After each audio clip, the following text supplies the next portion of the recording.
Dubinsky. So absolutely, I think one of the neat parts about this debate is that actually a lot of this sort of therapy, it falls along adult and pediatric lines. And I put this depiction because I sort of always think about we talk a lot about the therapeutic pyramid in inflammatory bowel disease, even though I tell my fellows that that IBD therapy is not it's not step up, it's not pyramid anymore. This is sort of the therapeutic pendulum that has swung back and forth when we talk about the treatment of inflammatory bowel disease. And we talk about combo therapy versus TNF monotherapy versus immunomodulator monotherapy. And we've gone back and forth, and I think, at least initially, when the pendulum swung with studies like SONIC, that we'll talk about here in a second, back to the adult side, a lot of the pediatric guys still stayed over on the monotherapy side, largely because, like Dr. Kwan stated, the hepatosplenic T-cell lymphoma was largely seen in young males, so adolescent and young males. And because of that risk and the fact that the hepatosplenic T-cell lymphoma was uniformly fatal, these patients were significantly at risk in terms of using combo therapy in that initial report of hepatosplenic T-cell lymphomas.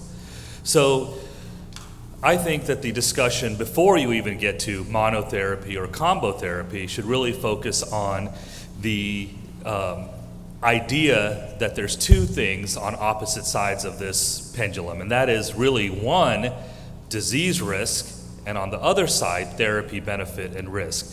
And that, Dr. Kwan is exactly right. The first thing when I mention a drug, the patients ask me about the side effects of the drugs, or they go home or they've already Googled all of the side effects of the drugs, but what they forget to do, and we forget to sometimes put into good perspective for the patients, is the true risk of this aggressive and progressive disease.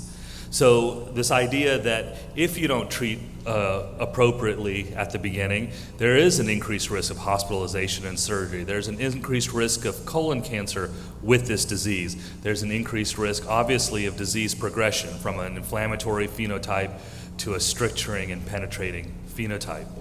So let's talk about the SONIC trial, because this is really the first time that a trial looked at three unique arms: an immunomodulator arm, an oral immunomodulator arm using 6-MP azathioprine monotherapy, infliximab monotherapy, and then combination therapy with infliximab and azathioprine. And you can see there on the left, I'm sorry, it's a little bit small, but the sort of clear depiction at week 26 on the top is clinical remission, and the second on the bottom is week 26 mucosal healing.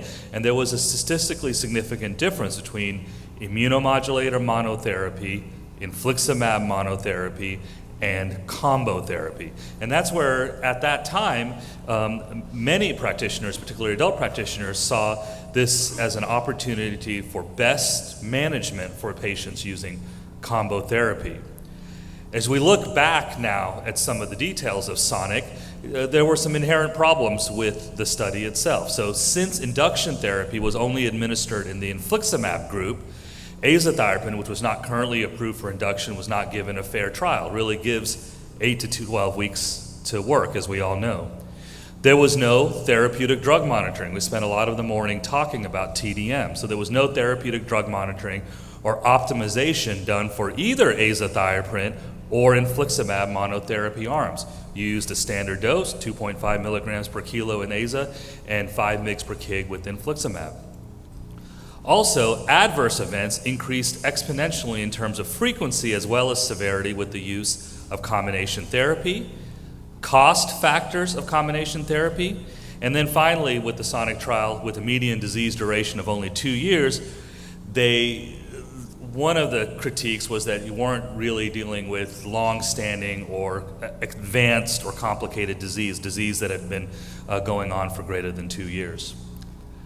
So as we continue to now see, there's increasing data mounting for monotherapy with therapeutic drug monitoring. It's actually an article released in 2018 by Dr. Dubinsky and others Just because I quoted an article by Dr. Dubinsky, I should win the debate by default.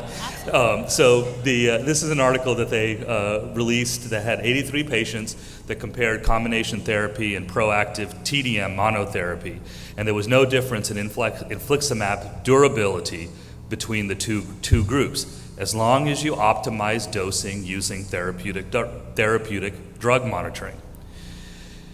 There was another recent article that's just also recently released in April 2018 in Clinical Gastro, where a Japanese group in the Diamond Consortium, where they looked at adalimumab monotherapy and combination therapy, also came to similar results looking at mucosal healing, where at 26 weeks it seemed like there might be a slight difference.